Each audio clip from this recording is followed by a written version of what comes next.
Olá, pessoal, tudo bem com vocês? Vamos à nossa última aula ao vivo de educação musical.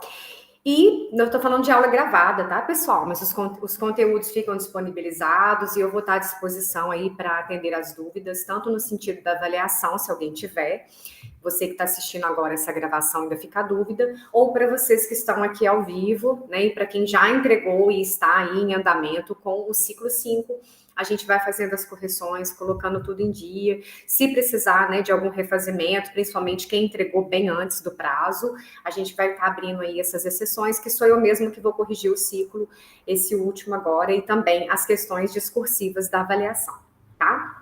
No mais, eu queria agradecer a todos a paciência, em especial o pessoal do bacharelado, né, que eu sei que às vezes não é tão voltado para a parte didática, mas compreendia com as atividades, participa com carinho, né, das aulas ao vivo, tem aquele comprometimento com a disciplina. Então, desde já, eu queria agradecer a todos, tá, pela participação. Eu sei que muitos não têm muita afinidade com essa disciplina, mas honra, né, com respeito aí às atividades e as coisas que precisam. Então, queria agradecer muito a todos vocês, principalmente aqueles que tiram esse tempo ao vivo para estar aqui com a gente, tá bom?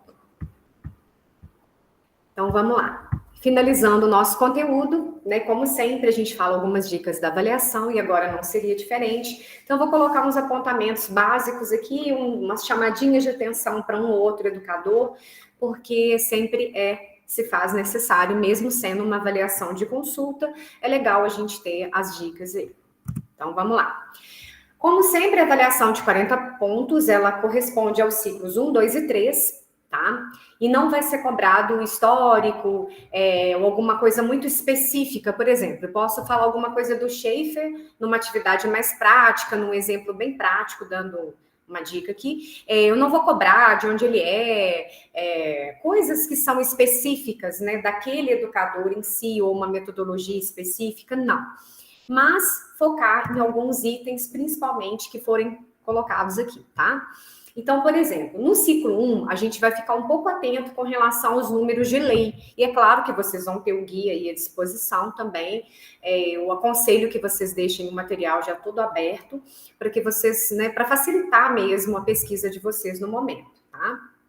Então, na Lei 4.024/61, tivemos a possibilidade de ensino-aprendizagem de arte no currículo, no ensino primário, e depois foi estendido até os 6 anos.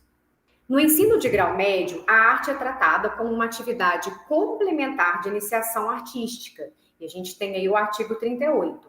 E para estabelecimento de ensino industrial de nível médio, o artigo 50 previa a possibilidade de cursos, por exemplo, de artesanato, né, e alguns cursos extras também, e do lado mais do sentido profissional.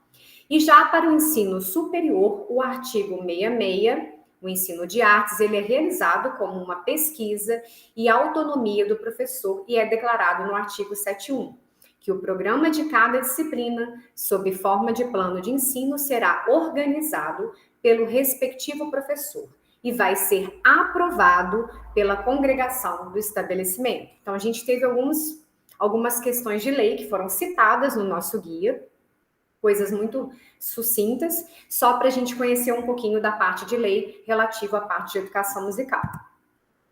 Já a LDB 5.692/71, educação artística, ela foi considerada uma atividade obrigatória, exigindo primeiramente de um professor que ele fosse polivalente, ou seja, que ele atuasse nas 4 áreas, cênicas, plásticas e música, né, principalmente, e artes, claro.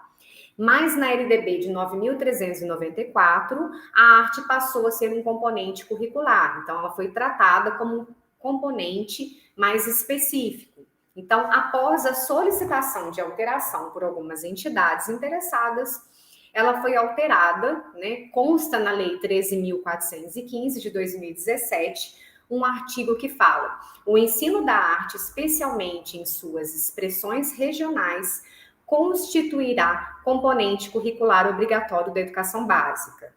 E é estabelecido que as artes visuais, a dança, a música e o teatro fazem parte dessa obrigatoriedade. Se vocês verem, eu recortei algumas coisas do guia, tá, pessoal? Isso que às vezes não está saindo completo, mas é só as partes principais aí. Temos também a inserção de música nas escolas, que aconteceu, né, e foi realizado todo um levantamento, no caso das secretarias estaduais, nos meses de maio a agosto de 2011, e se constatou, né, que algumas iniciativas de algumas secretarias foram adotadas em relação à nova determinação do Ministério da Educação sob a lei número 11.769, que foi sancionada em 18 de agosto de 2008, que determinou que a música deve ser conteúdo obrigatório em toda a educação básica. Tá? Isso vai variar muito de região para região, a gente sabe disso, né? Em algumas regiões isso foi adotado e como obrigatório apenas a educação infantil. Se a gente observar algumas escolas particulares, a gente vai ver uma variedade também. Algumas vão ter música apenas na educação infantil e outras até o 5º ano, que seria o complemento aí para a educação básica, tá? No ensino médio, a gente vai ver isso em menor quantidade, mais no sentido de projetos, mas é importante colocar que a lei deixou brechas. Então, na falta do qualificado específico da área artística, às vezes o próprio professor de pedagogia, em muitas prefeituras, ele está lecionando sim ainda a aula de artes, tá? Só para deixar bem claro aí que isso é uma lei que foi determinada, mas ela tem algumas brechas, alguns incisos, que pode sim fazer com que aquele estado especificamente haja de uma forma um pouquinho diferenciada. No início foi pela não demanda total de profissionais qualificados o suficiente para atender o estado. E atualmente, às vezes, barra no sentido de aprovação mesmo da própria superintendência, questões políticas de cada estado, tá? Nesse contexto, pode-se trazer a preocupação do Vygotsky, né, que ele fala que o ensino técnico da música nas escolas de ensino básico, e ele aponta que esse tipo de ensino produziu experiências estéreis e maciças, como observadas em algumas escolas, e até hoje alguns conservatórios, digamos assim. Né? A gente está falando o quê? A preocupação daquele ensino técnico, aquela proporção de que o músico, né, de que um instrumentista tem que sair um domínio, um exímio instrumentista para concerto. Essa era a linha principal atuante do curso técnico. Hoje a gente vê que isso está sendo sofrido algumas modificações, e até por conta do processo inclusivo. Porém, algumas escolas ainda continuam tratando dessa parte, né, da cobrança do ensino técnico acima da parte musical. Né, da educação musical ou do gosto musical, né, colocando sempre o programa acima, principalmente o programa técnico, eu estou falando para os cantores e instrumentistas, né, acima da parte musical que deveria ser contemplada pela lei. Nesse contexto de utilização da música, também a gente tem o oposto, às vezes ela é vista apenas como um recurso recreativo e pode cair-se na armadilha de se deixar escapar o próprio significado, tanto da música quanto da educação básica nos objetivos esperados. Então, a música ela não pode só ser um lado recreativo ou simplesmente para cumprir protocolos de apresentações civis ou de apresentações de datas comemorativas das escolas, né? Então a gente tem que tomar muito cuidado para ela não se tornar isso, tá? E ao esgarçar essa controvérsia, essa discussão, né, trabalhada pelo Vygotsky, percebe-se que é importante desvelar a necessidade de entender a arte no contexto educacional e, portanto, a música como qualquer educação criadora e que implica na emoção dialética, reconstrói o comportamento e se mostra numa atividade complexa de interna que se conclui na catarse. Então, a gente fala da música, né, que ela causa uma certa emoção e ela causa uma catarse. E a gente tem que pensar na música, na importância dela no contexto educacional e não apenas de caráter recreativo. Pode cair alguma questão nesse sentido aí para vocês. Segundo Loureiro, é curioso vermos o Brasil considerado por muitos um país rico em diversidade e também de manifestações culturais, como um país cujo ensino de música não se encontra ainda tão disseminado como deveria. Nesse sentido, observe que as escolas do nosso país continuam sendo instituições que acabam por transmitir, às vezes, conteúdo de caráter mais extenso ou elaborado, ou simplesmente teórico, né? Então, a escola atua sobre uma vivência cultural já presente, trazida pelos alunos da sua vivência pessoal, que é da sua vivência cotidiana, tá? E são pressupostas certas condições prévias com base para a ação escolar, Então, a própria comunicação pedagógica, o próprio trabalho do professor, em consonância com a conversa no setor pedagógico, com o professor, ela é uma função cultural.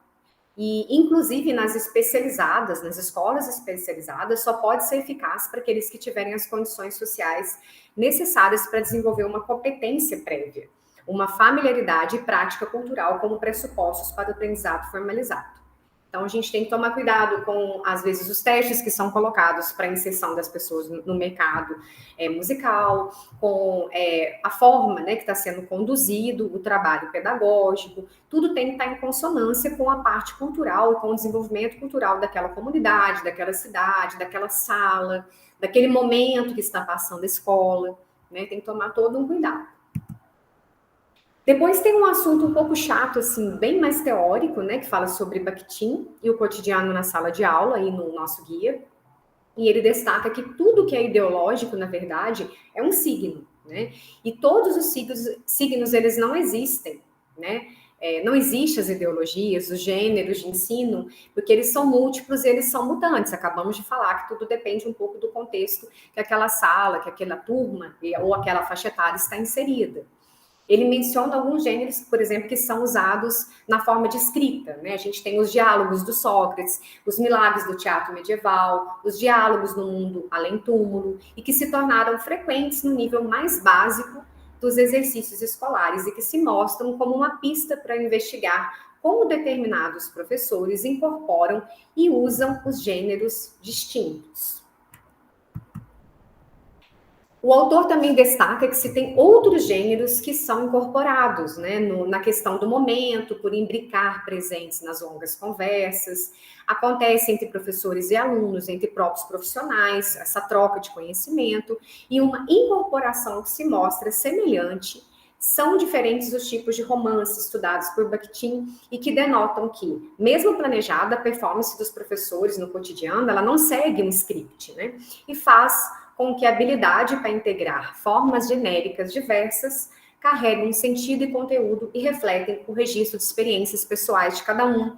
Aí entra o folclore local, entra o conhecimento acadêmico de cada um, entra a troca entre os profissionais, no caso das capacitações ou da própria experiência que um teve, de repente, numa comunidade, num outro estado e foi transferido para uma outra localização. Tudo isso vai inserir na formação específica daquele profissional, assim como também dos que estão ao redor, né? O conhecimento, ele tem que ser uma troca, ele tem que ser um ciclo, né? Para que ele consiga atingir positivamente o local de trabalho daquele atuante professor de música ou musicista. O que vocês devem atentar com as questões discursivas, como sempre, né, no enunciado? Então, se estiver falando assim, ó, essa atividade, segundo a educadora Zagonel, então você corre lá no guia e vê como a Zagonel trabalha, qual é a proposta de trabalho dela, para que você não fuja da proposta, da pergunta, né, do enunciado, tá? É só isso que eu peço para vocês tomarem cuidado. Descrever de forma detalhada, se for pedir algum tipo de atividade, e também ficar atento se ela vai pedir um educador específico, né? Se a atividade está falando do Schaefer, aí eu corro lá no guia, o que está falando do Schaefer, né? Qual é a forma de trabalho? Geralmente o Schaefer fala mais da questão do ouvido pensante, da escutativa, né? Ele ensina o aluno de como educar seu ouvido, de como ouvir, de como trabalhar esse sentido de apreciação. Já a Zagonel tem um sentido mais da educação infantil, ela está relacionando outros tipos de elementos, então é isso que vocês têm que tomar muito cuidado. O que nós vamos atentar ao ciclo 2? As propostas do Schaefer, vocês vão atentar para o perfil e a sugestão das atividades do autor, principalmente no sentido de escutativa, igual eu acabei de falar. Né? O Schaefer, ele preocupa muito da gente classificar os sons, né? Como que ele classifica? Como que é essa escuta ativa, né? O Schaefer pede para você ouvir os sons do ambiente em que você está inserido, às vezes fazer uma situação de atividade onde os alunos vão vendar os olhos ou fechar os olhos e escutar os sons que estão ao redor daquela feira, daquele ambiente onde eles estão passeando, do próprio pátio escolar, né? E ele sugere ao professor que direcione os aprendentes, que eles classifiquem esses sons trabalhados. Então, os sons, eles são agrupados e são classificados com relação à altura, à intensidade, à duração, né? Vamos supor, você saiu com os alunos lá para o pátio e eles ouviram sons de carro, eles ouviram sons do sinal, do próprio sinal da sirene da escola, eles ouviram o barulho das panelas na cozinha, e depois como que eu classificaria isso com relação à intensidade, à duração ou altura? Isso é Schaefer. Para dar seguimento à atividade, o professor pode fomentar em sua própria sala a pesquisa daquele ambiente sonoro. E para isso, o professor pode realizar um passeio pelo quarteirão, pela própria feira daquela comunidade, pelo supermercado, pelo zoológico, né? E aí vai. Encontrar um lugar onde as pessoas estejam subindo ou descendo escadas para que se possa solicitar àqueles aprendentes que eles anotem, que eles discutam sobre as diferenças de som produzido pelo próprio passo das pessoas na escada, por exemplo, né? Pedir aos aprendentes que tragam de casa um objeto que produza um som interessante, que possa dar timbres diferenciados. No dia seguinte, cada um vai mostrar seu objeto, né? Vai soar e vai contar por que o som escolhido despertou aquele interesse específico. Como os passos anteriores, o professor pode estimular os comentários da classe por meio de discussões em grupos. Isso é Schaefer. Como que é o trabalho da Zagonel? A gente viu poucos exemplos no guia, mas dá para diferenciar. O professor e os alunos escolhem alguns sons dentre os apresentados em aula para que eles possam inventar, de repente, representações gráficas. Então, todos devem ter oportunidade de colocar suas ideias no papel, no desenho, no quadro, né? A Zagonel trabalha muito com representação gráfica, assim como o Schaefer, mas com uma certa diferença, porque a Zagonel, ela salienta a importância, é uma fala específica dela, de se você estiver fazendo o som da abelha, por exemplo, você vai produzir um desenho do som da abelha. Como que seria esse som? Subindo, descendo, contínuo? Seria mais grave ou mais agudo? Que tipo de som seria, né, esse zumbido da abelha? E não o desenho da abelha. Então, a gente tem que tomar cuidado. Se eu estou fazendo uma atividade referente à escuta ativa ou à representação gráfica aos moldes da Zagonel, e um aluno meu está representando som curtos, ele desenha um cachorrinho, ao invés de representar os sons curtos do latido, está incorreto. Por quê? A Zagonel pede para que você desenhe a representação do som. É nisso que está a grafia dela, e não nos animais. E não na representação visual, que seria aquele animal, aquele som especificamente, ok? Aqui tem uma sugestão, que é do livro dela, né? Que é a montagem de uma partitura e símbolos inventados pelos aprendentes nos sons que foram usados numa composição. Você pode também, no momento posterior, fazer uma composição com sons que foram especificados pelo aluno, como sons de ruídos, tem um determinado desenho, som subindo e descendo, tem outro desenho específico, e assim sucessivamente. Pode ter o som vocal, trabalhado também nessa partitura, nessa audiopartitura, tá? Sempre representando a importância e a intensidade do som, e não da figura ou do animal que ele pode representar. Ciclo 3, ler a respeito, né, principalmente da prática de canto coral na terceira idade. Quem fez o exercício do ciclo 3 já está para lá de craque nisso aí, não é novidade, né? E verificar as possibilidades de adequação para essa faixa etária e os benefícios que a prática coral pode trazer para a vida dessas pessoas. Bom, pessoal, no mais, eu desejo a todos uma boa sorte, bons estudos, e espero que vocês consigam, e eu tenho certeza que vão fazer uma ótima avaliação. Eu vou pausar a gravação, se alguém tiver perguntas, ok?